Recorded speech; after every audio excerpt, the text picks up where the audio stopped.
Masallı rayonunda döyülmə faktı qeydə alıb. Hadisə rayonun Səmidxan kəndində baş verib.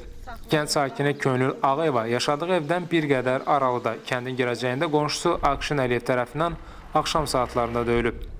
Xəstəxanaya aparılan zərər çəkənə burun sümüyünün sınığı diaqnozu qoyularaq ambulator müayinə üçün evə buraxılıb. 9 radələrində gedirdim. Çıxdı, maşını gəldi, yavaş-yavaş sürürdü, işığı gücləndirirdi, sürürdü. Saxladı, əlimlə işarələdim, get, lazımdır, söydü. Pis söyüşdü də, hesab demədim. İstədim dala qaydam, evə gələm. Dedim, hər şey yox, getdim. Yolu, o maşını döndərdi, gəldi, saxladı düz qabağımda, körpünün altında. Saxladı, düşdü, söyüşüzə söydü, sən böyüyünlə belə elə söydü.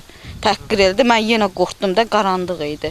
Bağajdan təkər açan var, həpdən bilmədim, elə fırra həpdən dəydi, onu da gördüm, yerdəyəm, öldürür, kənd uşaqları qaçdı. Tək idim, oğlan da tək idi. Masallı rayon Mərkəzi Xəstəxanasına xəstə müraciət edib döyülməklə, deməsinə görə yaxın tanıdığı adamlar tərəfindən döyülüb, ailə münaqişəsi nəticəsində.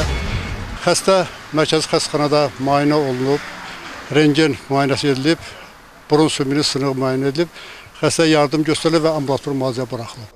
Faktla bağlı Masallı şəhər rayon polis şöbəsində araşdırmalara başlanılıb. Cabir Məmmədov, Sərran Mirsəfəroğlu, Səslədi, Masallı.